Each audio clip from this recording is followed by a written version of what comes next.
ओम गुरुर्ब्रह्मा गुरुर्विष्णुर्गुरुर्देवो महेश्वर गुरुर्साक्षात् परं ब्रह्म तस्मै श्रीगुरवे नमः।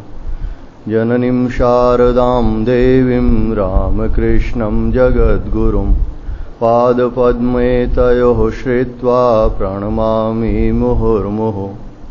नमः श्रीयतिराजाय विवेकानन्दसूरये सच्चित्सुखस्वरूपाय स्वामिने तापहारिणे शङ्करं शङ्कराचार्यं केशवं बादरायणं सूत्रभाष्यकृतो वन्दे भगवन्तौ पुनः।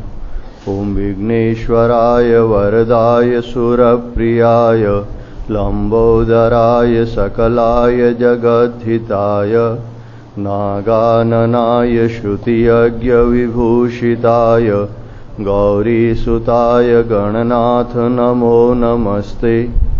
सर्वमङ्गलमाङ्गल्ये शिवे सर्वार्थसाधिके शरण्ये त्र्यम्बके गौरी नारायणी नमोऽस्तुते।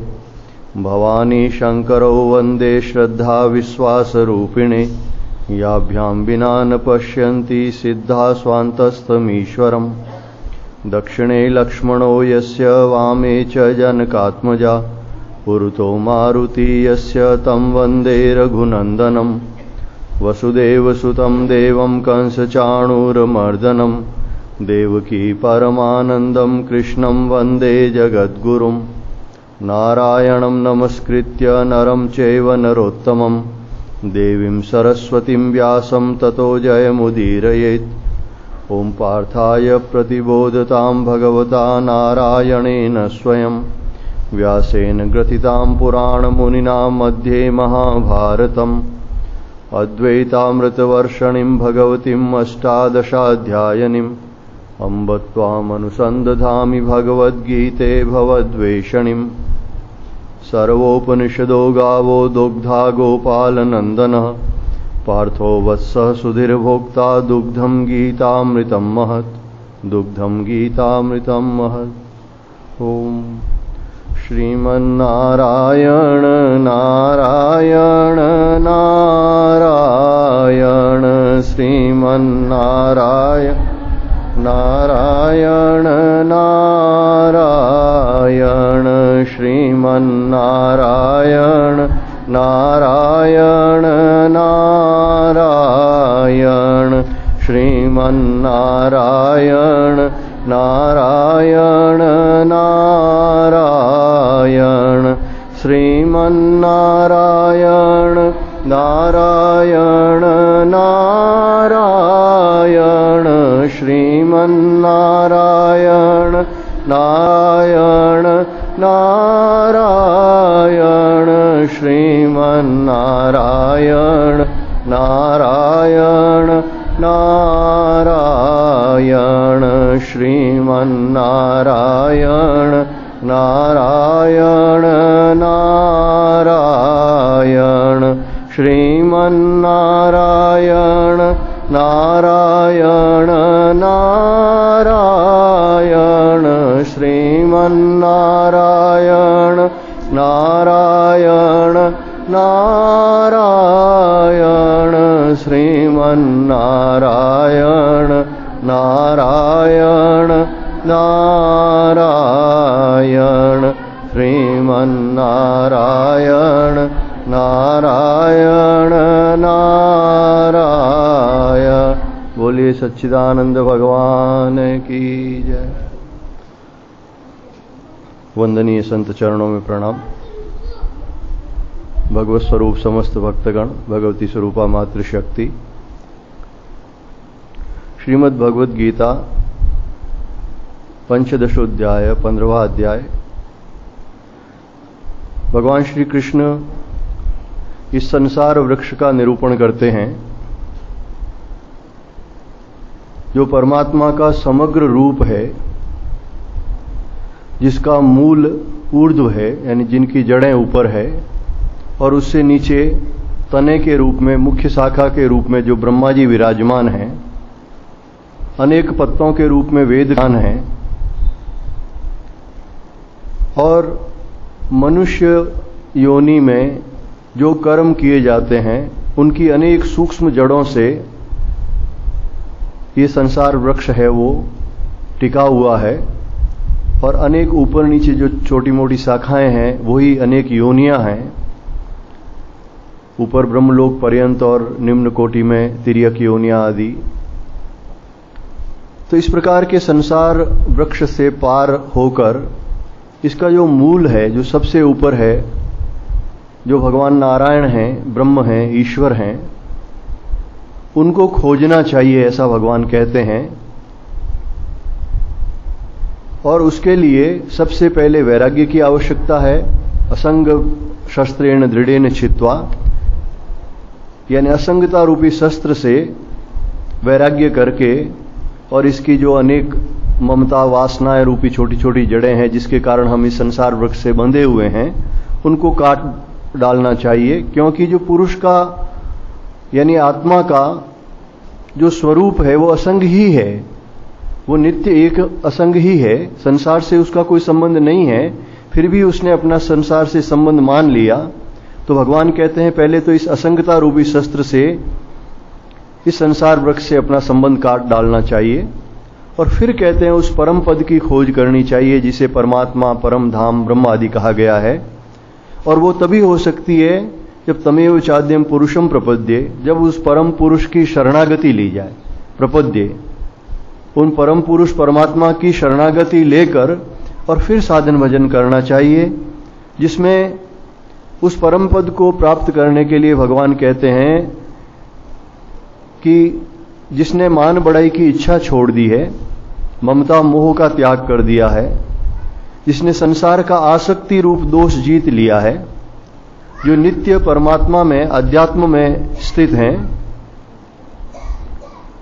जो समस्त कामनाओं से मुक्त हो गए हैं, अंतर्मुखी हैं, और समस्त कामनाएं जिनकी निवृत्त हो गई है, सुख दुख मान अपमान आदि द्वंद्वों में जो सम रहते हैं, ऐसे पुरुष इस अविनाशी परम पद को प्राप्त करते हैं, परमात्मा को प्राप्त करते हैं, और उस परम धाम को प्राप्त करते हैं जहां जाने के बाद में फिर मनुष्य लौटता नहीं है।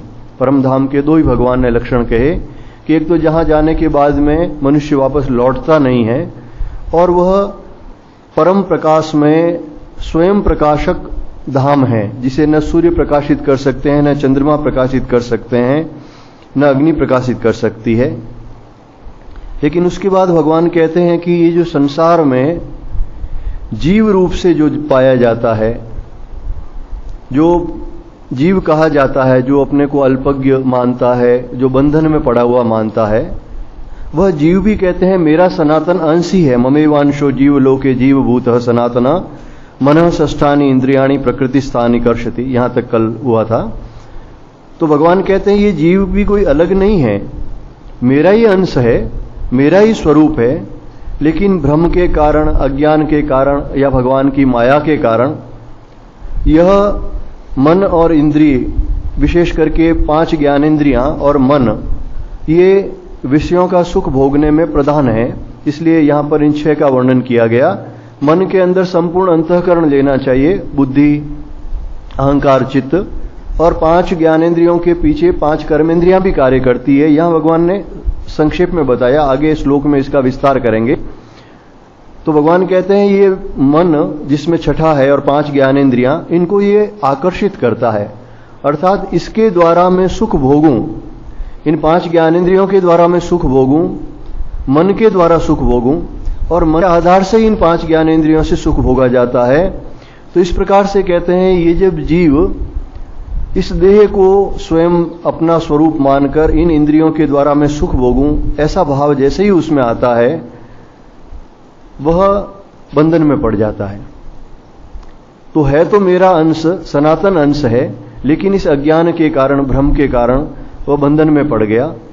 और इन्हीं को आकर्षित करके, यानी इन इंद्रियों की शक्ति को, मन की शक्ति को, अपने संस्कारों को आकर्षित करके ही वो आगे जो देह त्यागता है और नया शरीर धारण करता है, उसमें ये इन इंद्रियों का आकर्षण जो है वही प्रमुख है।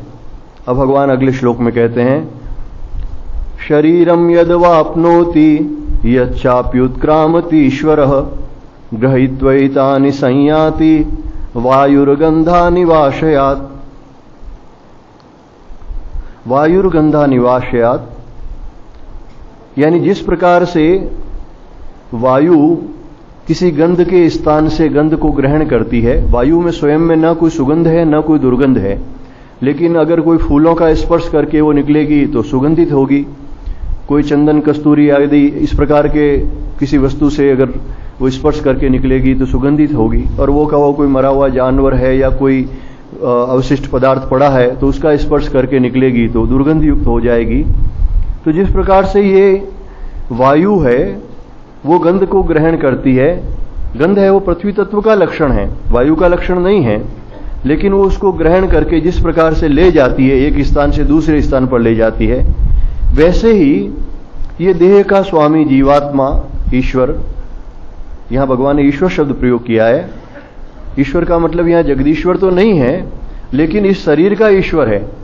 मन बुद्धि प्राण हमारी इंद्रियां जो कार्य करती है वो इस चेतन आत्मा के उस ज्ञान के अंतर्गत ही कार्य करती है, इसलिए शरीर का स्वामी है। तो कहते हैं देह आदि का स्वामी जिस शरीर को त्यागता है उत्क्रामति, और उससे इस मन सहित इंद्रियों को ग्रहण करके फिर जिस शरीर को प्राप्त होता है अवाप्नोति, उसमें जाता है।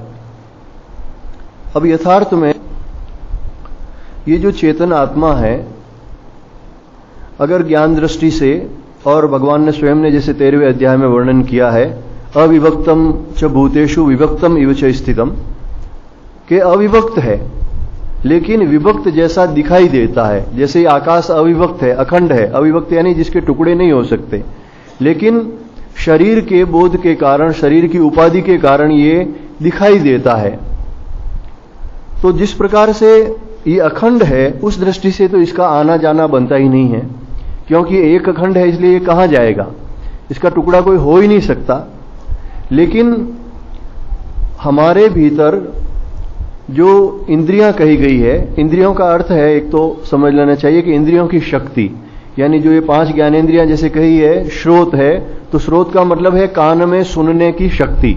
ये ऊपर के जो कान है इनको गोलक कहा गया शास्त्र में, ये एक यंत्र मात्र है। चक्षु इंद्रिय कही गई अगर नेत्रेंद्रिय, तो इसका अर्थ है आंख में जो देखने की शक्ति है, ये सभी इंद्रियां। उसी प्रकार से स्पर्श इंद्रिय जो त्वचा में होती है, रसना है जो स्वाद लेने की इंद्रिय है, घ्राण है सूंघने की इंद्रिय है।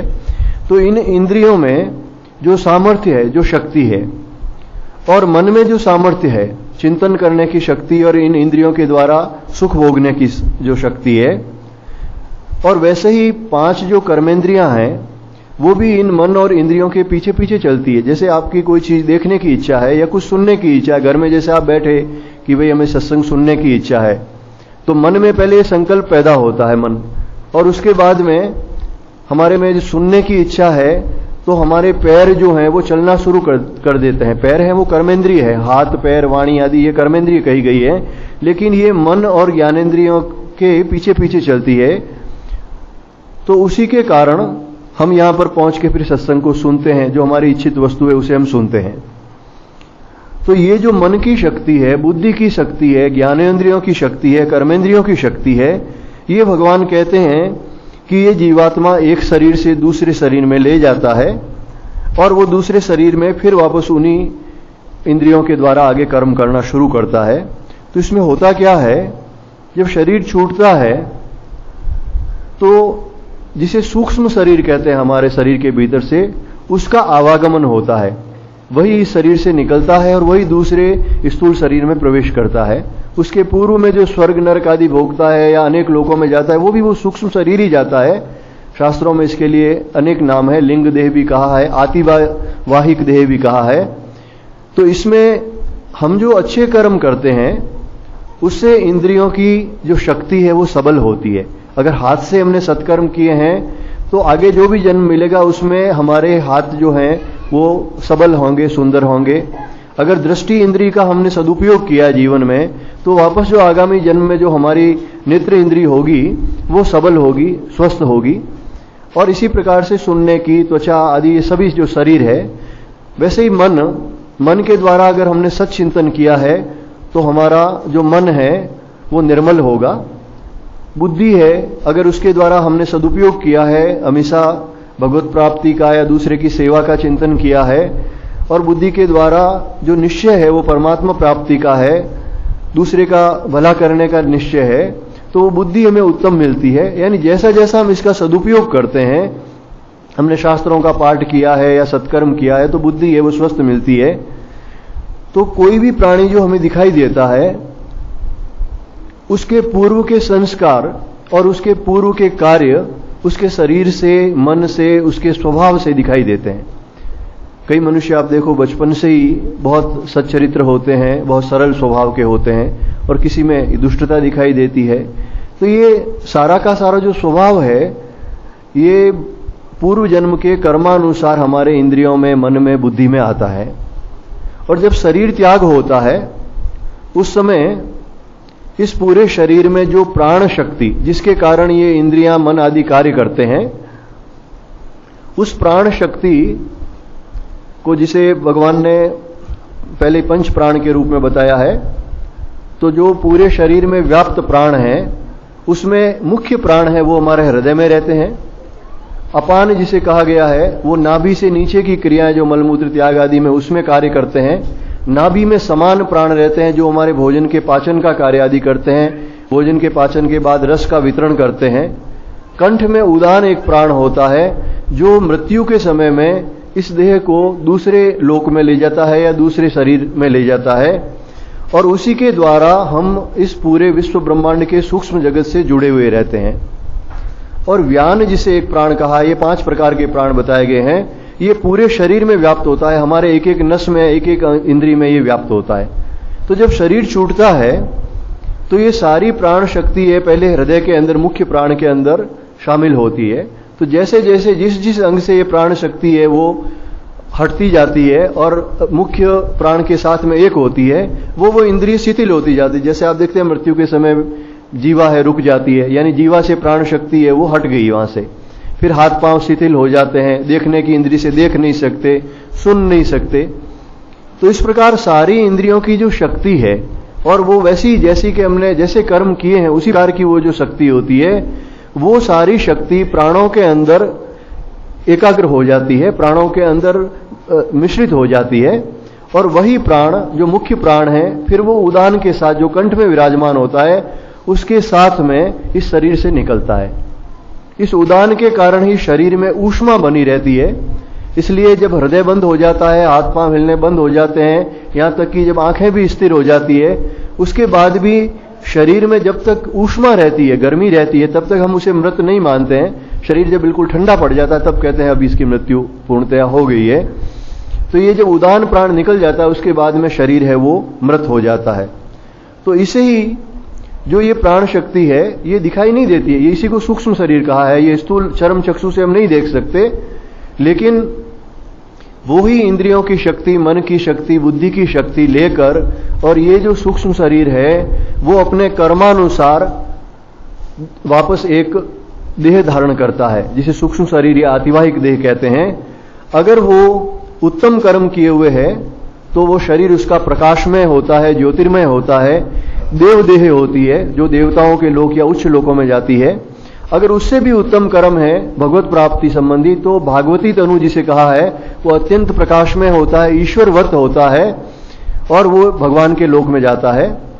अगर इससे निम्न कर्म है, बुरे कर्म किए हैं, दुष्ट कर्म किए हैं, या संसार में कहीं तीव्र आसक्ति है, तो वो प्रेत देह धारण करता है। इसमें वायु तत्व की प्रधानता रहती है, वहां प्रकाश नहीं होता उस देह में, लेकिन वो देह है वो वापस प्रेत योनियों में वगैरह इधर उधर अंतरिक्ष में घूमता है, यहीं पृथ्वी के आसपास, या जहां उसका आकर्षण है उस घर में, या अगर बहुत खराब कर्म किए हुए हैं तो शमशान आदि के आसपास, ऐसे जो अशुद्ध स्थान है वहां पर रहता है। और अगर उसके थोड़े ठीक कर्म है, केवल आसक्ति के कारण वो प्रेत देह में है, तो जहां आसक्ति है, चाहे धन के प्रति आसक्ति है, मकान के प्रति आसक्ति है, वहां वो रहता है। और उसके बाद में जैसे उसके कर्म है उसके अनुरूप बाद में स्थूल देह धारण करता है। वो मनुष्य देह भी हो सकता है, कोई पशु पक्षी का देह भी हो सकता है, जैसे उसके कर्म है उसके अनुरूप। और अत्यंत जिसके निकृष्ट कर्म होते हैं वो फिर यातना देह धारण करता है। ये एक बहुत छोटा सा अंगुष्ठ के समान देह होता है, जो कि नरकों में ले जाते हैं यमदूत वगैरह, बहुत कष्ट भोग, लेकिन फिर भी वो नष्ट नहीं होता। कष्ट तो भोगता है लेकिन नष्ट नहीं होता, और वो नरकों में फिर भोग भोगने के बाद में, शुद्ध होने के बाद में फिर वापस मनुष्य देह उसको मिलती है कालांतर में। तो यहां जो भगवान कह रहे हैं कि ये जीवात्मा इस शरीर से इन मन इंद्रियों को ग्रहण करके फिर दूसरे शरीर को प्राप्त होता है, तो इसमें ये जो जीवात्मा है ये यथार्थ में कहीं आता जाता नहीं है। जिसे जीवात्मा शब्द कहा है इसलिए आने जाने के संबंध में एक भ्रम होता है, पर अद्वैत की दृष्टि से यही बात है कि जीव है वो ईश्वर से या ब्रह्म से अलग नहीं है। आत्मा एक अखंड है, अविभक्तम, जो कहा है अविभक्तम च भूतेषु, समस्त भूत प्राणियों में जो अविभक्त है, अखंडित है। तो वो कैसे लगता है हमें जाता हुआ कि जैसे हमारा ये स्थूल शरीर है, हम आते जाते हैं, जैसे घर से आप यहां तक आए तो आपके भीतर भी आत्मा है, इस शरीर के अंदर भी आत्मा है। जैसे आकाश सब जगह व्याप्त है, तो यहां अगर एक खाली घड़ा रख दिया जाए तो उस घड़े के अंदर भी आकाश है।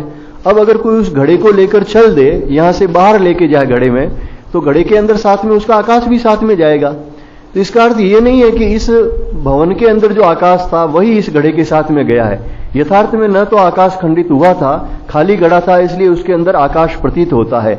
वैसे ही हम जब चलते हैं तो हमारे साथ में इस देह में व्याप्त आत्मा भी इधर से उधर आ जा रही है, ऐसा प्रतीत होता है। पर यथार्थ में आत्मा का आना जाना नहीं होता है। जो सूक्ष्म शरीर है, जो मन इंद्रियां, जो 17 तत्व का ये सूक्ष्म शरीर कहा गया है, 5 ज्ञानेंद्रियां, 5 कर्मेंद्रियां, 5 प्राण, मन, तो ये 17 तत्व का जो सूक्ष्म शरीर है, इसी का आवागमन होता है, अन्य लोकों में जाते हैं, या फिर वापस जो नया शरीर स्थूल शरीर धारण करता है वो भी ये सूक्ष्म शरीर ही धारण करता है।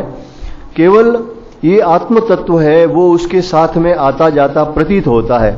जैसे ये स्थूल शरीर आता जाता है और उसके साथ में आत्मा हम कहते हैं कि आ जा रही है, उसी प्रकार से ये सूक्ष्म शरीर भी जब अन्य लोकों में जाता है तो ये कहा जाता है कि इसके साथ में आत्मा जा रही है और इसके साथ में आत्मा ने नया शरीर धारण कर दिया, इस प्रकार से कहा जाता है। पर ये आत्म तत्व सभी जगह पर है, ये चेतन तत्व सभी जगह पर एक अखंड है, और उसी की चेतना में, उसी के ज्ञान में, यानी वही जो परमात्मा का ज्ञान है, उसी के ज्ञान में सृष्टि में प्राणी है वो देह धारण करते हैं, देह छोड़ते हैं, एक देह से दूसरे देह में जाते हैं। तो यहां जो भगवान कह रहे हैं कि ये देह का स्वामी, इसके लिए ईश्वर शब्द प्रयोग किया भगवान ने, ये एक शरीर त्याग कर दूसरे शरीर को ग्रहण करता हुआ सा जो प्रतीत होता है, ये सूक्ष्म शरीर का ही आवागमन है। अब ये जो इंद्रियों के द्वारा विषयों का भोग करता है, जिसके बारे में अभी इसके पूर्व के श्लोक में भगवान ने कहा था, मनः षष्ठानि इंद्रियाणि प्रकृति स्थानि कर्षति, उसके बारे में भगवान थोड़ा विस्तार से कहते हैं। श्रोत्रम चक्षु स्पर्शनम च रसनम घ्राणम एव च अधिष्ठाय मनश्चायम विषयानुपसेवते। यह जीवात्मा अज्ञान के वश अपने को कर्ता भोक्ता मानकर, यह जीवात्मा श्रोत, चक्षु, त्वचा, रसना और घ्राण और मन को आश्रय करके इनके सहारे से विषयों का सेवन करता है। अब विषयों का जो भोग होता है, अब उसका एक क्रम बताते हैं भगवान, और इसके माध्यम से ये भी बताते हैं कि ये सारे एक ही प्रकृति के विकार हैं। पूर्व में भी जो इसका वर्णन हुआ है, पूर्व के अध्याय में भी, 13वें अध्याय में भी कुछ इसका वर्णन जो हुआ है कि ये सारे के सारे प्रकृति के विकार हैं और इसी के अंदर ये सारी क्रियाएं होती है। मन है वो इसमें प्रधान है, क्योंकि मन के अंदर ही चिंतन होता है, मैं सुख भोगूं, अमुक वस्तु से मुझे सुख मिलेगा, अमुक व्यक्ति से मुझे सुख मिलेगा, इस प्रकार की भावना पहले मन में आती है। अनेक संकल्प विकल्प उठते हैं, मनोराज्य होता है, मन के अंदर अनेक प्रकार की कल्पनाएं उठती है, और फिर जब बुद्धि के द्वारा निश्चय किया जाता है कि अमुक व्यक्ति में या अमुक वस्तु में मुझे सुख मिलेगा, तो उसका भोग करने के लिए ये इंद्रियां हैं वो प्रवृत्त होती है, जिसमें मन प्रमुखता से है, 5 ज्ञानेंद्रियां हैं और इसी से जुड़ी हुई 5 हैं वो कर्मेंद्रियां हैं, और उसी का जो सबसे स्थूल रूप है वो शरीर है। श्रोत, चक्षु, त्वचा, रसना और घ्राण, और इनसे 5 जो विषय ग्रहण किए जाते हैं, शब्द, रूप, स्पर्श, रस और गंध। अब इनका कैसे संबंध है, इसका थोड़ा सा विस्तार से वर्णन करते हैं कि ये जो मूल प्रकृति का पहले हमने वर्णन किया था कि एक ही प्रकृति है और उस प्रकृति से ही महत्त्व और अहंकार की उत्पत्ति होती है और उसके बाद में पंच महाभूत की उत्पत्ति होती है, आकाश, वायु, अग्नि, जल और पृथ्वी। और ये जो सूक्ष्म महाभूत होते हैं इन्हीं से ये इंद्रियां बनती है। ये इसीलिए बताया जा रहा है कि इंद्रियां बनती कहां से है, इन इंद्रियों में शक्ति कहां से आती है। जिससे इन इंद्रियों में शक्ति आती है उसी से ये विषय भी बनते हैं। तो ये 5 महाभूत हैं, 5 ही ज्ञानेंद्रियां हैं, 5 ही कर्मेंद्रियां हैं और 5 ही विषय हैं। इनके अंदर एक संबंध है। इसमें जो ये 5 महाभूत कहे गए हैं, इसमें सत्वगुण, रजोगुण और तमोगुण, जो अभी 14वें अध्याय में आपको विस्तार से बताया गया था, इन 5 भूतों में सतोगुण होता है, रजोगुण होता है और तमोगुण होता है। जो आकाश तत्व है, इस आकाश तत्व में जो सतोगुण होता है, उस सतोगुण से हमारी श्रोत इंद्रिय यानी सुनने की इंद्रिय में शक्ति आती है। जो श्रोत इंद्रिय जिसे कहा गया है, सुनने की शक्ति जिसे कही गई है, ये आकाश तत्व से आती है। उस आकाश तत्व में जो रजोगुण होता है, उस रजोगुण से हमारी वाक इंद्रिय बनती है जिससे हम बोलते हैं, वाणी। और इस आकाश तत्व में जो तमोगुण होता है, उस तमोगुण से शब्द नामक विषय बनता है। उसी शब्द को हम कान से सुनते हैं। तो एक ही तत्व आकाश, जिसके सतोगुण से ये सुनने की इंद्रिय बनती है, तमोगुण से शब्द बनता है जिससे हम सुन रहे हैं, और रजोगुण से वाक इंद्रिय बनती है। इनका संबंध है। आपने देखा होगा कि जो व्यक्ति जन्म से बहरे होते हैं वो प्रायः गूंगे भी होते हैं। जो जन्म से बहरे होते हैं, बाद में जो श्रोत इंद्रिय कमजोर हो जाती है वो एक अलग बात है। प्रायः लोग जो जन्म से बहरे होते हैं वो जन्म से गूंगे भी होते हैं। इनमें दोनों में एक संबंध है। फिर दूसरा जो आकाश तत्व के बाद में वायु तत्व जिसे कहा है, इस वायु तत्व से दूसरी इंद्रिय त्वचा इंद्रिय है जिसे चमड़ी कहते हैं हम, इसकी उत्पत्ति होती है सत्वगुण से। सत्वगुण से त्वचा इंद्रिय की उत्पत्ति होती है और इसका जो तमोगुण है, तमस अंश है, उससे स्पर्श बनता है। स्पर्श यानी जो हम किसी को छूकर, जो स्पर्श का आनंद जिसे कहते हैं, छूकर किसी को सुख लेते हैं, तो ये जो छूना होता है ये प्रायः हाथ से होता है। इसलिए इस वायु के रजोगुण से हस्त इंद्रिय, हाथ बनता है, ये कर्मेंद्रिय है। तो आकाश से जैसे श्रोत, वाक और शब्द बना, वैसे ही वायु तत्व से त्वचा, हाथ और स्पर्श, ये 3 पैदा होते हैं, सतोगुण, रजोगुण और तमोगुण से। और हाथ से ही है वो प्रायः स्पर्श किया जाता है, जिससे भी स्पर्श का सुख लेने के लिए हाथ बढ़ाया जाता है, और इसके ऊपर भी वही त्वचा लगी हुई है। तीसरा जो तत्व है अग्नि तत्व, उस अग्नि तत्व के सत्व गुण से हमारे नेत्र बनते हैं। नेत्रों के अंदर जो देखने की शक्ति आती है, ये इस अग्नि तत्व से आती है। इसको तेज तत्व भी कहा है। यही भगवान सूर्य में विराजमान है। तेज तत्व और अग्नि तत्व ये दोनों एक ही तत्व है, इसलिए भगवान सूर्य की उपासना से नेत्र की शक्ति बढ़ती है। और इसी अग्नि तत्व के रजोगुण से पैर बनते हैं और इसके तमोगुण से रूप बनता है। जितने भी रूप हम देखते हैं नेत्रों से ही देखते हैं।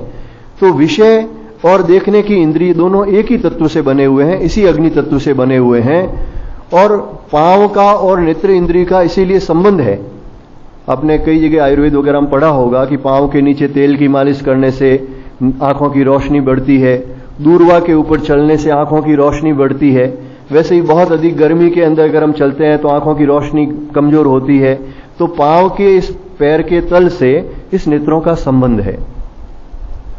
उसी प्रकार जो जल तत्व है उससे हमारी रसना बनती है जो स्वाद लेती है, और उसी से रस तत्व जो स्वाद का जो तत्व है वो उत्पन्न होता है। सतोगुण से रसना बनती है, तमोगुण से रस तत्व उत्पन्न होता है, और रजोगुण से उपस्थ इंद्रिय बनती है जिसे मूत्रेंद्रिय जिसे कहते हैं हम।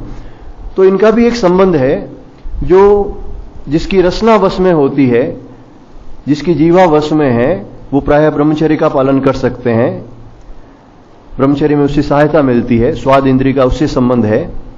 फिर पृथ्वी तत्व है 5वां तत्व। इससे एक घ्राण इंद्रिय बनती है, सूंघने की इंद्रिय, और इसके द्वारा जो सतोगुण से एक घ्राण इंद्रिय बनती है, तमोगुण से गंध, जो हम गंध, सुगंध, दुर्गंध जो भी आती है, ये सारी इसी पृथ्वी तत्व के तमोगुण से बनती है। और रजोगुण से ये जो गुदा इंद्रिय जो मल त्याग के लिए होती है वो बनती है। तो 5 ज्ञानेंद्रियां, 5 कर्मेंद्रियां और ये 5 विषय जो भगवान कह रहे हैं यहाँ पे कि श्रोत, चक्षु, स्पर्श और घ्राण, इसके द्वारा ये जीवात्मा 5 विषयों को ग्रहण करता है। ये सारे के सारे 5 तत्वों से, आकाश, वायु, अग्नि, जल और पृथ्वी से ही बने हुए हैं और इसी के द्वारा ये विषयों का सेवन करता है। और इन 5 तत्वों को जब मिला दिया जाता है, जिसे पंचीकृत पंच महाभूत कहते हैं, उन 5 भूतों को मिलाने के बाद में जो तत्व बनता है उसके तमोगुण से हमारा शरीर बना है। ये देह जो बनती है उस पंचीकृत पंच महाभूत का तमोगुण है और उसके रजोगुण से हमारे शरीर के भीतर प्राण बनते हैं। जिस प्राणों के कारण ही हम जीवित रहते हैं। जब प्राण शरीर को छोड़ जाते हैं तो मृत हो जाता है शरीर। और उसके सत्व गुण से मन और बुद्धि बनते हैं, जिसे कारण शरीर भी कहा गया है। तो इस प्रकार से भगवान जो कह रहे हैं कि ये जीव इन 5 ज्ञानेंद्रियों के द्वारा और मन के द्वारा इन विषयों का सेवन करता है और इन विषयों को भोग कर ही ये जीव है वो इस शरीर से बंध जाता है, जन्म मृत्यु के बंधन में बंध जाता है। और फिर इन इंद्रियों के जो विषय हैं उनकी शक्ति लेकर मन के अंदर जो संस्कार है उन संस्कारों को लेकर ही एक शरीर से दूसरे शरीर के अंदर इसका आवागमन होता है। इसीलिए भगवान ने इसको विस्तार से वर्णन किया। उत्क्रामंतम स्थितम वापि भुंजानम वा गुणान्वितम विमूढ़ा नानुपश्यन्ति पश्यन्ति ज्ञान चक्षुषः। लेकिन भगवान यहां कहते हैं कि इस प्रकार से शरीर को धारण करते हुए या शरीर को छोड़कर जाते हुए, यानी मरने के बाद में जो हमारा ये सूक्ष्म शरीर स्थूल शरीर से अलग होता है उसको भी, और विषयों को भोगते हुए, यानी संसार में जीवित रहते हुए जो भी खाता पीता, जो सांसारिक विषय भोग रहा है उसको भी अज्ञानी जन नहीं देखते। विमूढ़ा न अनुपश्यन्ति, यानी जो अज्ञान बुद्धि है, जिनमें विवेक नहीं है, वही इस आत्म तत्व को नहीं जानते। देखो ये विस्तार से भगवान ने जो वर्णन किया है इन शरीर इंद्रियों का, विषयों का, किस लिए किया है?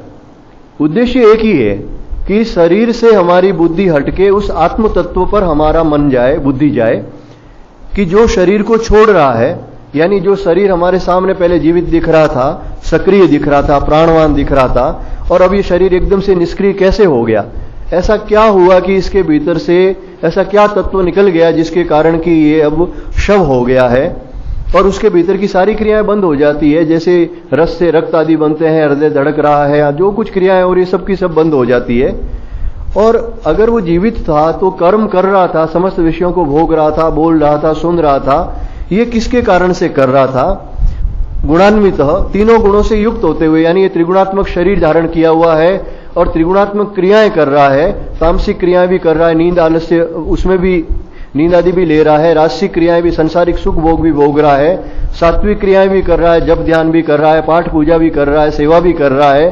तो ये जो त्रिगुणात्मक है शरीर और त्रिगुणात्मक क्रियाएं भी कर रहा है, लेकिन उसके बावजूद भी इस शरीर से भीतर जो चेतन तत्व है जिसके कारण वो जीवित था और अब जीवित नहीं है, इस बात को कहते हैं विमूढ़ा। विमूढ़ा यानी विशेष रूप से जो मूढ़ पुरुष हैं, विशेष अज्ञानी पुरुष हैं, वे लोग इसे नहीं जानते, इसे देखते नहीं है। अनुपश्यन्ति शब्द जो प्रयोग किया भगवान ने, एक तो सामान्य दृष्टि से देखना है, अनुपश्यन्ति यानी एक जो ज्ञान नेत्र से देखना होता है कि इसका विवेक करना चाहिए। एक जो मूढ़ आदमी है वो क्या कहता है कि शरीर ही सब कुछ है, शरीर से सुख भोग लो, उतना अपना है, उसके बाद में शरीर है वो राख हो जाएगा, न इसके पहले कुछ था न इसके बाद में कुछ था।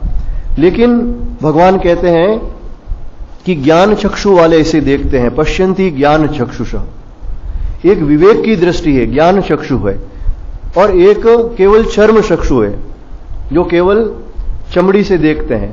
अष्टावक्र जी मुनि जब जनक जी के यहां गए सभा में, तो कहते हैं अष्टावक्र जी गए तो वो 8 जगह से टेढ़े थे, शरीर उनका टेढ़ा मेढ़ा था, उनके पिताजी श्राप, लेकिन पूर्ण ज्ञानी ब्रह्मज्ञ पुरुष थे। जनक जी महाराज के यहां गए तो बाकी जो वहां पर जो पंडित लोग बैठे हुए थे, ज्ञानी जन बैठे हुए थे, वो उनके शरीर को और उनकी चाल देखकर जोर से हंसने लगे।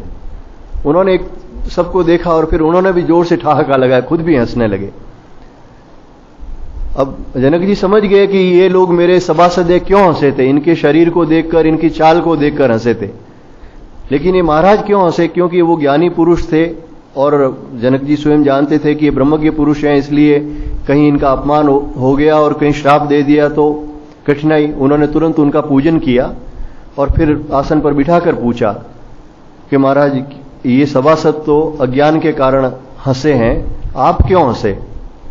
तो उन्होंने कहा कि मैं सोच रहा था कि यहां पर सभी ज्ञानी पंडित जन हैं, ब्राह्मण हैं, ब्राह्मण यानी जो ब्रह्म दृष्टि है, ज्ञान दृष्टि है, लेकिन मुझे लगता है कि ये सब चर्मकार हैं, केवल चमड़े की दृष्टि है इनकी, केवल चमड़ी को ही देखते हैं। तो ये जो चर्म दृष्टि है वो लोग भगवान कहते हैं वो विमूढ़ा है, वो केवल यही देखते हैं कि शरीर ही सब कुछ है, शरीर से ही सुख मिलता है और शरीर मरता है तो राख हो जाती है। लेकिन ये नहीं देखते कि यहां जो विभिन्न प्रकार की सृष्टि है, एक ज्ञानी जन है, एक मूढ़ है, एक जन्म से विकलांग है, एक स्वस्थ शरीर है, एक बलिष्ठ है, एक कमजोर है, एक धनवान है, एक गरीब है। ये क्यों है? ये सब कर्म के कारण ही है। पूर्व जन्म में जैसी जैसी इंद्रियों का जैसा जैसा उपयोग किया आपने, वैसा ही आपको शरीर मिला है। उसी प्रकार से अब जैसा हम कर्म करेंगे उसी प्रकार से शरीर मिलेगा। लेकिन इससे भी बढ़कर ज्ञान चक्षु ये है कि ये जो शरीर है इसके पीछे कोई चेतन तत्व है, उस चेतन तत्व के कारण ही ये शरीर कार्य कर रहा था, इंद्रियां कार्य कर रही थी, और जैसे ही इस चेतन तत्व से इसका संपर्क हट गया वैसे ये मृत हो गया, ये पूरी तरह से निष्क्रिय हो गया। तो इस प्रकार से जो ज्ञान दृष्टि है वो बिल्कुल अलग होती है। चर्म दृष्टि से जो दिखाई देता है, आंख से देखते हैं, वो सबका सब सत्य नहीं होता। जैसे सूर्य भगवान है, किसी आप बच्चे को कह दो कि ये सूर्य भगवान कितने बड़े हैं, तो वो यही कहेगा कि ये थाली के जितने बड़े हैं, बस इतने ही दिखाई देते हैं। लेकिन जो जानकार व्यक्ति है ज्ञान दृष्टि से, वो कहेगा कि नहीं ये करोड़ों योजन बड़े हैं, करोड़ों कोस बड़े हैं, ये इस पृथ्वी से भी कई गुना बड़े हैं। चर्म चक्षु तो यही बता रहे हैं कि वो एक थाली के जितने बड़े हैं, इससे बड़े नहीं है। लेकिन ज्ञान चक्षु ये बता रहे हैं कि वैसे नहीं है। एक मरुस्थल के अंदर, गर्मी के अंदर जल दिखाई देता है, तो चर्म चक्षु से तो वो जल दिखाई देता है, लेकिन हमारे ज्ञान चक्षु कहते हैं कि यहां जल नहीं है, ये केवल रेत ही है, केवल अज्ञान के कारण ये दिखाई दे रहा है। तो भगवान कहते हैं कि ज्ञान चक्षु वाले जो पुरुष हैं वे तत्व से देखते हैं, यानी वे ये जानते हैं कि ये जो प्राणों का या सूक्ष्म शरीर का आवागमन है, इसका शुद्ध चेतन तत्व से, आत्मा से कोई संबंध नहीं है। आत्मा नित्य अखंड है। ये जो देह का त्याग होता है, जो देह में रहता है, देह में रहते हुए जो विषयों का भोग करता है, उन सब में ये आत्म तत्व वैसा का वैसा अखंड रहता है, केवल सूक्ष्म शरीर इसको त्यागता है। और ये आत्मा है वो शुद्ध सच्चिदानंद स्वरूप है, असंग है। ये शास्त्र की दृष्टि है, ज्ञान की दृष्टि है, जो सत्संग के द्वारा, शास्त्र के द्वारा जानकर और जो हमारे व्यवहार में देखने को आता है उसे देखकर, इस ज्ञान दृष्टि से हमें इसका ज्ञान होता है आत्म तत्व का, कि ये देह से अलग है। जब तक हमें दिव्य दृष्टि प्राप्त नहीं होती, देखो शास्त्रों में 2-3 शब्द आते हैं। एक दिव्य दृष्टि है जो भगवान ने अर्जुन को दी थी, जिससे उसने प्रत्यक्ष देखा था भगवान के स्वरूप को। जब तक ये दिव्य दृष्टि नहीं खुलती तब तक हमें ज्ञान दृष्टि का सहारा लेना चाहिए, भाव दृष्टि का सहारा लेना चाहिए, जो हमारे शास्त्रों में आता है। एक भाव दृष्टि है। भाव दृष्टि वही, जैसे मूर्ति के अंदर हम भगवान देखते हैं, सालग्राम जी में भगवान नारायण विराजमान है, शिवलिंग में भगवान शिव विराजमान है, या एक छोटी सी सुपारी के अंदर भी हम कहते हैं कि गणपति विराजमान है, उनका गणपति पूजन करते हैं। भाव दृष्टि ये है कि एक ही पुरुष है, उसे कोई पति रूप में देखता है, कोई पिता रूप में देखता है, कोई पुत्र रूप में देखता है। एक ही स्त्री है, कोई माता रूप में, कोई बहन रूप में, कोई पुत्री रूप में, कोई पत्नी रूप में। तो ये भाव दृष्टि है।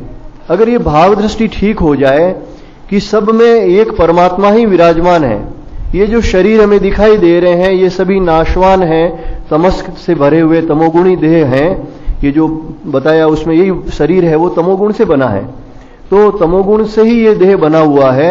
इसके भीतर प्राण आदि हैं, ये भी रजोगुण सत्वगुण से बने हुए हैं, प्राण मन बुद्धि आदि। लेकिन ये आत्मा है, इससे विलक्षण है, साक्षात परमात्मा स्वरूप है।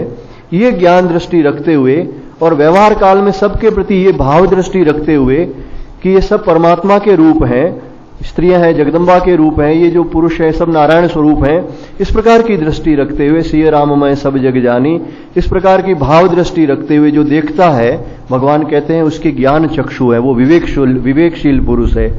और जो इस प्रकार की दृष्टि नहीं रखता है उसे भगवान ने कहा है वो विमूढ़ है, विशेष प्रकार का एक विशिष्ट अज्ञानी है। और जिसकी दिव्य चक्षु खुल जाते हैं वो तो इस बात को प्रत्यक्ष देखते हैं। भगवान श्री रामकृष्ण देव के जीवन में ऐसे कई दृष्टांत दिखाई देते हैं। उनके एक भतीज था, श्री रामकृष्ण परमहंस के बड़े भाई का लड़का था, उसकी जब मृत्यु हो गई बाकी लोग रो रहे थे और वो हंस रहे थे। लोगों को बड़ा आश्चर्य हुआ क्योंकि उनके बड़े भाई का ही पुत्र था। बाद में, और उस समय वो इतने भावस्थ थे, अपने आत्म में डूबे हुए थे, किसी को पूछने की हिम्मत भी नहीं हुई। लेकिन बाद में जब पूछा तो उन्होंने कहा कि मुझे तो लगा ही नहीं कि कुछ नष्ट हुआ है। जैसे कोई म्यान में से तलवार को अलग रख दी जाती है, वैसे ही मैं देख रहा था कि वो अक्षय का जो सूक्ष्म शरीर जो जीवात्मा है वो शरीर छोड़कर बिल्कुल अलग हो गया और देह यहीं पड़ा रह गया। जैसे तलवार निकाल के अलग कर दी और म्यान एक तरफ पड़ा रह गया तो रह गया, उसमें दुख की क्या बात है।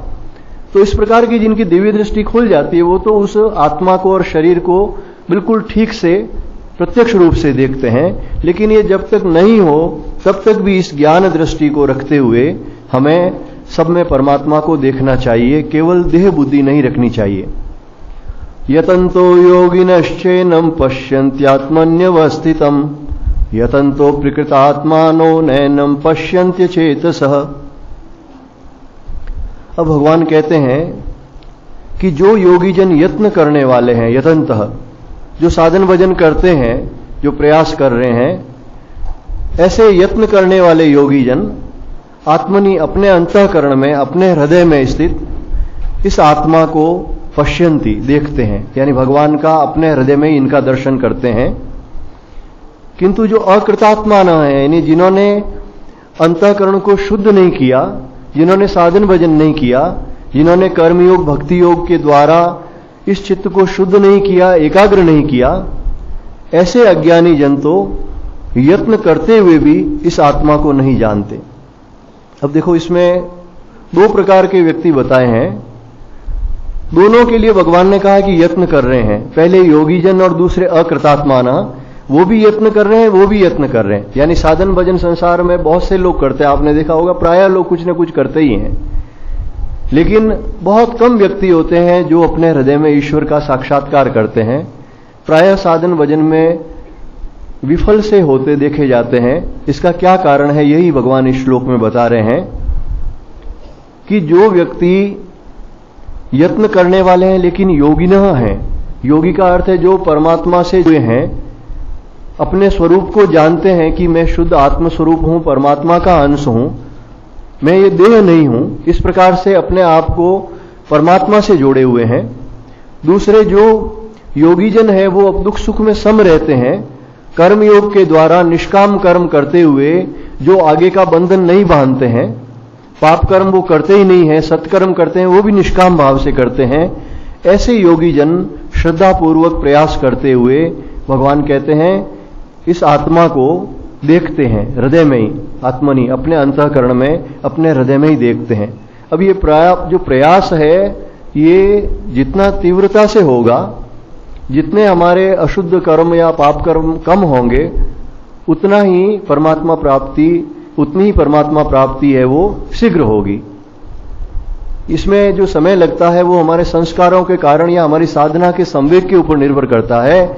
हमारा प्रयत्न अगर बढ़े, इसके लिए कोई समय निश्चित नहीं है कि भाई इतने वर्ष बाद ही मिलेगा। अगर साधना का वेग बढ़ जाए तो तुरंत हो सकता है, कुछ दिनों में ही हो सकता है। श्री ठाकुर के देह त्याग के बाद में एक बंगाल के प्रसिद्ध योगी हुए हैं जिनको लोग अन्नदा ठाकुर कहते थे, जगदम्बा के भक्त थे, वो मां काली के भक्त थे। और भगवान श्री रामकृष्ण देव का जब देह त्याग हो गया था उसके बाद में वो साधन भजन करते थे, अच्छे साधक थे। तो एक बार उनको श्री ठाकुर का दर्शन हुआ और उन्होंने कुछ साधना के लिए निर्देश दिया। फिर वो श्री ठाकुर को ही गुरु रूप में मानते थे। तो उन्होंने कहा ठाकुर ने कि देख, तेरा जो कर्म संस्कार है उसके अनुरूप तुझे 10 वर्ष तक ऋषिकेश में जाकर गंगा जी के किनारे तपस्या करनी होगी, फिर 10 वर्ष तू अपने माता पिता की सेवा करना, और ऐसा करने से तुझे परमात्मा के दर्शन हो जाएंगे, तुझे ज्ञान हो जाएगा। अभी तुझे साधन करना होगा, क्योंकि तेरे जो संस्कार है उसके अनुरूप तुझे साधन करना पड़ेगा। उन महाशय ने गंगा जी के किनारे जाकर इतनी तीव्रता से साधन किया, एक तो उनका जो उत्साह बढ़ गया कि मुझे श्री ठाकुर ने दर्शन दिए हैं और वो मेरे गुरु हैं, तो अब मेरे कल्याण में तो कोई संशय है ही नहीं। उन्होंने वहां जाकर गंगा जी के किनारे इतनी तीव्रता से साधन किया कि कुछ वर्ष बाद में ही भगवान श्री रामकृष्ण देव ने उनको दर्शन देकर कहा कि अब तुझे आगे तपस्या करने की जरूरत नहीं है और 10 वर्ष माता की सेवा करने की भी जरूरत नहीं है, तू घर पे जा, केवल 1 वर्ष तुझे माता पिता की सेवा करने की आवश्यकता होगी। वो घर पे गए, 1 वर्ष उन्होंने पूरी लगन से अपने माता पिता की सेवा की, उनके माता पिता का देह शांत हो गया, फिर सेवा की आवश्यकता ही नहीं रही और उन्होंने फिर भगवती के दर्शन किए। उनके द्वारा अभी भी वहां कलकत्ता में एक मंदिर बना हुआ है। तो कहने का अर्थ इसमें यही है कि ये जो प्रयास करना है वो हमारे हाथ में है। अगर हम प्रयास ढिलाई से करते हैं तो कई जन्म लग सकते हैं ईश्वर दर्शन में, या कई वर्ष लग सकते हैं, और तीव्रता से करें तो वही जो ईश्वर दर्शन कई वर्षों बाद होते हैं वो तुरंत भी हो सकते हैं। तो भगवान यहां कहते हैं कि जो यत्न करने वाले योगी जन हैं वो तो अपने हृदय में देख लेते हैं, लेकिन अकृतात्मनः, एक तो जिनका कर्म योग शुद्ध नहीं है, जो साधन भजन भी कर रहे हैं, भगवान का नाम भी जप रहे हैं और पाप कर्म भी कर रहे हैं, झूठ भी बोल रहे हैं, अपवित्र तरीके से पैसे भी कमा रहे हैं, उल्टे सीधे कर्म कर रहे हैं, दूसरे की निंदा भी करते हैं और कई प्रकार के जो पाप कर्म करते हैं, उनको परमात्मा के दर्शन नहीं होते।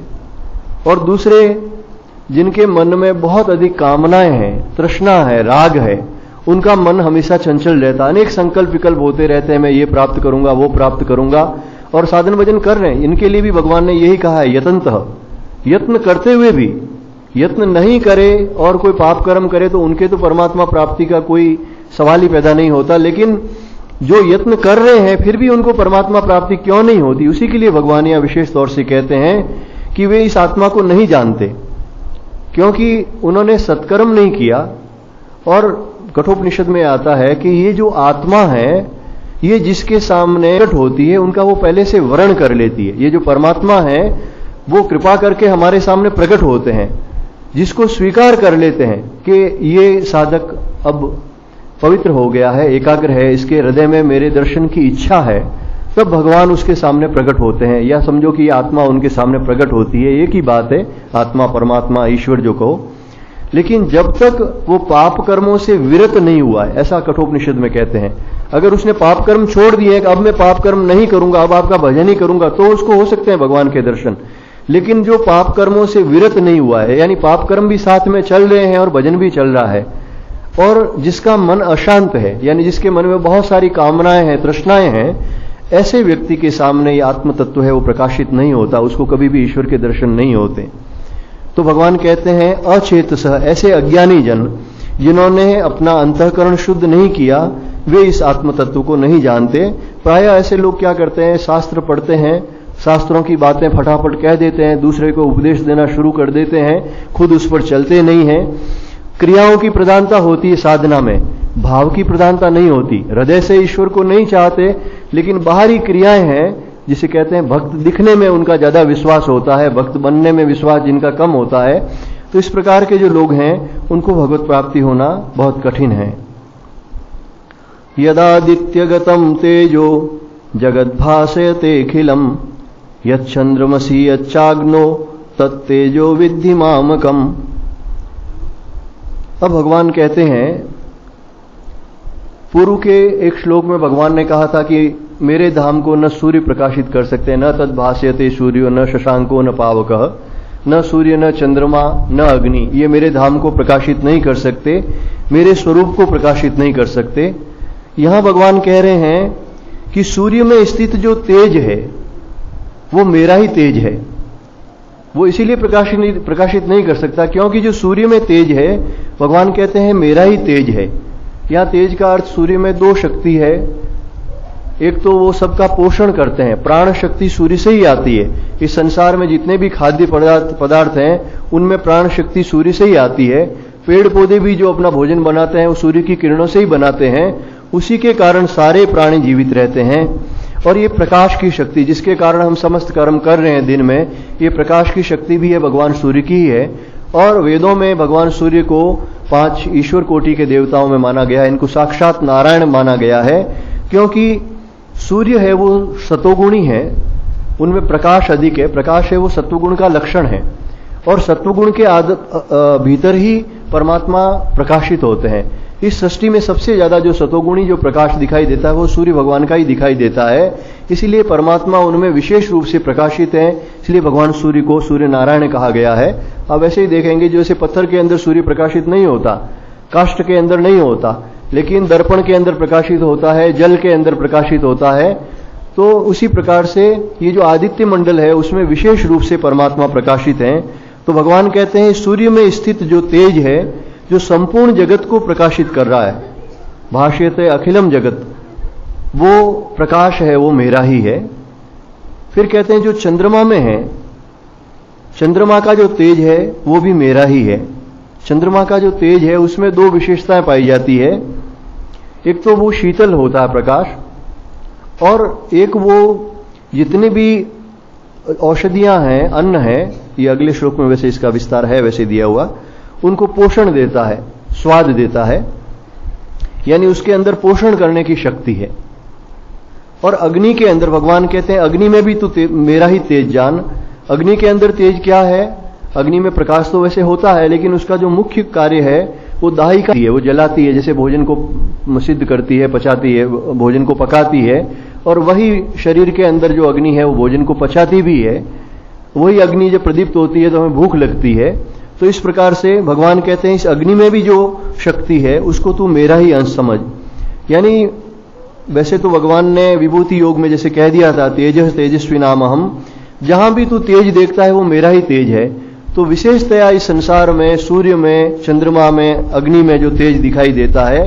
दूसरा तेज हमारे जैसे नेत्रों के अंदर एक तेज दिखाई देता है, वाणी में एक तेज होता है, एक मनुष्य की वाणी और दूसरे मनुष्य की वाणी में फर्क होता है। तो ये जो सारा तेज है वो भगवान का ही तेज है। गामाविश्य च भूतानि धारयाम्यहमोजसा पुष्णामि चौषधि सर्वा सोमो भूत्वा रसात्मकः। अब भगवान कहते हैं कि मैं ही पृथ्वी में प्रवेश करके अपनी शक्ति से सब भूतों को धारण करता हूं। गाम शब्द है वो पृथ्वी का वाचक है। पृथ्वी में मैं प्रवेश करके अपनी शक्ति से समस्त भूतों को धारण करता हूं। एक तो ये पृथ्वी खुद है वो अंतरिक्ष के अंदर घूम रही है। अब देखें आकाश में घूम रही, जैसे कोई विमान घूमता है उस प्रकार से घूम रही है। और इसके ऊपर करोड़ों जीव, करोड़ों तो क्या अरब तो कुछ मनुष्य ही हैं, उसके अलावा कितने पशु पक्षी आदि कीट पतंग हैं, अनंत ही कह सकते हैं, ये अनंत जीव। और उसमें भी पृथ्वी तो करीब 29-30% है, 70-71% तो यहां पर जल है। ये महासमुद्र लिए हुए 7 समुद्रों को लिए हुए, और ये भ्रमण करती है। कितना वजन होगा इस पृथ्वी पर, कितना भार होगा। लेकिन ये पृथ्वी न तो कोई फटती है उस वजन से, न नीचे गिरती है, और टिकी हुई है, अपने जो हिसाब से घूम रही है। एक छोटे से विमान को घुमाने के लिए भी ईंधन की आवश्यकता होती है, जो करोड़ों वर्षों से, अरबों वर्षों से इस अंतरिक्ष में घूम रही है अपने अक्ष में। तो इसका अर्थ क्या है? इसके भीतर कोई न कोई शक्ति तो है, और वो शक्ति किसी मनुष्य की नहीं हो सकती, ये भी पक्की बात है। उसका एक अंश भी है, वो मनुष्य कोई धारण नहीं कर सकता। तो भगवान कहते हैं ये धारण करने की शक्ति है वो मेरी ही है। समस्त भूतों को धारण करने की शक्ति, इस जो पृथ्वी के ऊपर जो समस्त भूत है इनको धारण मैंने ही कर रखा है। तो एक पृथ्वी को अंतरिक्ष में भगवान ने धारण किया, फिर पृथ्वी पे इन भूतों को धारण किया, हम लोगों को धारण किया। अब आप देखो, अगर कोई चीज यहां चल रही है, आपको कहा होगा इस पंखे के ऊपर आप खड़े हो जाओ, तो आप खड़े रह सकते हो क्या? कोई नहीं खड़ा रह सकता, तुरंत गिर जाएगा। ये पृथ्वी अंतरिक्ष में घूम भी रही है और हम आराम से बैठे हुए हैं इसके ऊपर। ये जो जल है, 3/4 जल जो सागर है, ये पृथ्वी के ऊपर टिका हुआ है, फिर ये जल कहीं गिरता नहीं है। ये वृक्ष लगे हुए हैं, ये मकान सब उसके ऊपर बने हुए हैं पृथ्वी के ऊपर, और पृथ्वी के नीचे कहीं खंभे नहीं लगे हुए हैं। तो इसका कारण क्या है? ये भगवान की शक्ति ही है जो हम सबको धारण किए हुए हैं। इसी को वैज्ञानिक एक नाम देते हैं गुरुत्वाकर्षण बल, कि गुरुत्वाकर्षण बल के कारण है वो पत्थर भी फेंकते हो तो वापस पृथ्वी पे आता है। पर ये बल जिसको नाम मान लो आज से 200-400 वर्ष पहले किसी वैज्ञानिक ने नाम दे दिया गुरुत्वाकर्षण बल, लेकिन उस वैज्ञानिक के जन्म लेने के पहले भी ये बल तो था ही। पृथ्वी तो पहले भी थी, हजारों लाखों वर्ष पहले भी थी। तो ये पृथ्वी के अंदर इन समस्त भूतों को जो धारण करने की शक्ति है जिसके कारण हम इस पृथ्वी पर टिके हुए हैं, बिना गिरे हुए हैं, ये भी सब परमात्मा की ही शक्ति है। फिर इस पृथ्वी के अंदर जो भी वृक्ष हैं उनके बीज गिरते हैं। जब बीज गिरता है जमीन के अंदर, थोड़े समय के बाद में वो मिट्टी में मिल जाता है, उसका ऊपरी भाग है वो नष्ट हो जाता है। उसके बावजूद थोड़े समय बाद हम देखते हैं उसमें से कोई अंकुर निकलता है, फिर वो पौधा बनता है, वृक्ष बनता है, फिर फल फूल लगते हैं। तो ये पृथ्वी के अंदर ऐसी कौन सी शक्ति है जो उस बीज में से, एक छोटा सा बीज है, बड़े बड़े अंकुरित ऐसे ही नहीं होता, अगर हाथ में रखो या डिब्बे में रखो तो अंकुरित नहीं होता, लेकिन जैसे ही पृथ्वी में डालते हैं उसके अंदर एक ऐसी ईश्वरीय शक्ति है जो उस बीज को वृक्ष में परिवर्तित कर देती है। तो भगवान कहते हैं इस पृथ्वी में रहकर जो समस्त भूतों को धारण करता हूं वो मेरी ही शक्ति है, मैं ही इनको धारण करता हूं। सभी प्रकार से वृक्षों को, प्राणियों को, इस अंतरिक्ष में पृथ्वी को, स्वयं को जो धारण करते हैं वो भगवान ही हैं। पुष्णामि चौषधि सर्वा सोमो भूत्वा रसात्मकः, और कहते हैं रस स्वरूप होकर मैं इन समस्त औषधियों को, यानी समस्त वनस्पतियों, औषधियों में सब ये जो अन्न वनस्पतियां जितने भी आती, दालें वगैरह सब आ जाते हैं, फल वगैरह सभी, इन सबको मैं पुष्ट करता हूं। इसमें दो शब्द आए हैं इस चंद्रलोक से, एक तो रसात्मक, एक जो है पुष्णामि, यानी मैं इनका पोषण भी करता हूं और इनको रस भी प्रदान करता हूं। देखो ये ऐसी बातें हैं जिनकी जानकारी केवल हमको शास्त्रों से हो सकती है। हमारी कभी दृष्टि नहीं जाती कि हम पृथ्वी के ऊपर कैसे टिके हुए हैं, उसी प्रकार से हमारी दृष्टि नहीं जाती कि ये जो अन्न है, ये जो फल हैं, इनको खाने से हमारे शरीर में जो पुष्टि आती है, ये पुष्टि कहां से आती है, या इनके अंदर जो स्वाद है वो स्वाद कहां से आया। अलग अलग फलों में अलग अलग स्वाद, आप आंख मीच के भी खाओगे तो कह दोगे कि भाई ये पपीता है, कि आम है, ये केला है, ये क्या है। तो ये जो स्वाद है, ये स्वाद तत्व है, कहते हैं चंद्रलोक से आता है। ये चंद्रलोक एक अलग है जो बिल्कुल सूक्ष्म लोक जिसे कहा है, आदित्य लोक जिसमें से आदित्य के अंदर प्रकाश आता है, ये परमात्मा के ही लोक कहे गए हैं। और चंद्रलोक से इस चंद्रमा में, या इस चंद्रमा से जो किरणों के रूप में इस पृथ्वी पे ये रस आता है, यानी इन फलों के अंदर, औषधियों के अंदर जो स्वाद तत्व है वो भी चंद्रमा से आता है। और जो पुष्टिकारक तत्व है, अनेक औषधियों के अनेक गुण हैं। एक औषधि लेते हैं तो हमारा पेट साफ हो जाता है, और एक औषधि लेते हैं तो बिल्कुल जो पेट बंद जाता है। एक औषधि लेते हैं तो पेट का दर्द दूर हो जाता है, एक से आंख का दर्द दूर हो जाता है, सिर का दर्द दूर हो जाता है। सभी काष्ठ हैं, सभी पृथ्वी से उत्पन्न हुई, लेकिन सभी के अलग अलग गुण हैं। तो उनमें जो पुष्टिकारक गुण हैं, जो अन्न है उनके भी अलग अलग गुण हैं, चावल के अलग गुण हैं, गेहूं के अलग गुण हैं, दालों के अलग गुण हैं। तो इनमें जो पोषण करने की शक्ति है, पुष्टिकारक शक्ति है, और इनमें जो स्वाद की शक्ति है, रसात्मक, ये दोनों प्रकार की शक्ति है वो चंद्रमा से आती है। तो कहते हैं इन चंद्रमा के द्वारा भगवान कहते हैं मैं ही इनका पोषण करता हूं। ये जो रसात्मक चंद्र है, अमृतमय चंद्र हैं, इनके द्वारा मैं ही इन औषधियों की पुष्टि करता हूं, और इनमें स्वाद तत्व है वो मेरे द्वारा ही है, वो आता है इसमें। तो यहां जितने भी तत्व हैं जो ये खाने के लिए जो हम प्रयोग लेते हैं, उन सब में प्राण शक्ति है वो सूर्य से आती है, और पुष्टिकारक शक्ति है वो चंद्रमा से आती है। आयुर्वेद में इसका एक और वर्णन जो प्रमाण रूप में मैं कहता हूं कि आयुर्वेद में ऐसा वर्णन है कि जो जल जिसके ऊपर चंद्रमा और सूर्य दोनों की किरणें पड़ती है वो अत्यंत स्वास्थ्यकारक होता है। इसलिए नदियों में या तालाब में जो जल होता है, जो खुला जल होता है, दिन में जिसके ऊपर सूर्य की किरणें पड़ती है, रात्रि में चंद्रमा की किरणें पड़ती है, अगर उसके अंदर कोई बाहर से गंदगी नहीं डाली जाए तो उसके अंदर कहते हैं कि छोटे कीड़े, जो हानिकारक कीड़े वो उत्पन्न नहीं होते कभी भी। जो हम घर में जो टांकों के अंदर जैसे जल रखते हैं, जिसके अंदर न सूर्य की किरण पड़ती है न चंद्रमा की किरण पड़ती है, वो जल है वो स्वास्थ्य के लिए हानिकारक होता है। ऐसा आयुर्वेद में कहा गया है कि जिस जल के ऊपर न चंद्रमा की किरण पड़ती है न सूर्य की किरण पड़ती है, थोड़े समय के बाद में उसके अंदर छोटे छोटे कीट पैदा हो जाते हैं, जीवाणु पैदा हो जाते हैं, और वो स्वास्थ्य के लिए हानिकारक होता है। वैसे इसके लिए एक और उपाय है कि इसके अंदर गंगा जल डालते हैं लोग। गंगा जल डालने से भी इस प्रकार के कीट आदि उत्पन्न नहीं होते हैं, क्योंकि गंगा जी में एक विशेष प्रकार की प्राण शक्ति है। तो भगवान कहते हैं चंद्रमा के द्वारा मैं इन औषधियों को पुष्ट करता हूं। अब इससे आगे की चर्चा आगामी सत्संग में होगी। श्री कृष्ण गोविंद हरे मुरारे, हे नाथ नारायण वासुदेव। श्री कृष्ण गोविंद हरे मुरारे। हे नाथ नारायण वासुदेव। हे नाथ नारायण वासुदेव।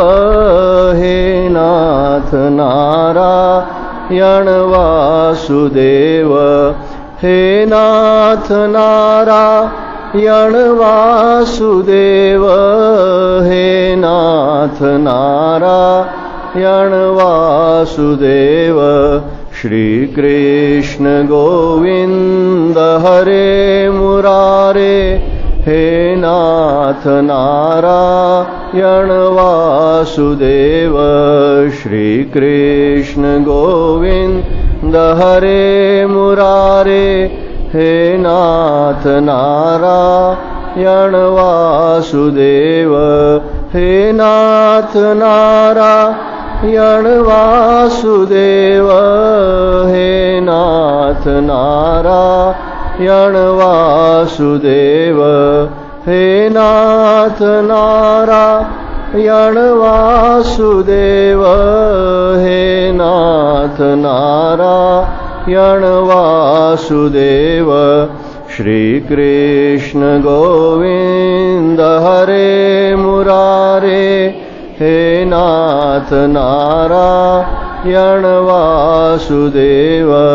श्री कृष्ण गोविंद हरे मुरारे। हे नाथ नारायण वासुदेव। बोलिए सच्चिदानंद भगवान की जय। सियावर रामचंद्र भगवान की जय। श्री कृष्णचंद्र भगवान की जय। श्री रामकृष्ण भगवान की जय। समस्त संत महात्माओं की जय। नमः पार्वती पतये हर हर हर महादेव। काशी विश्वनाथ की जय। ओम शांति।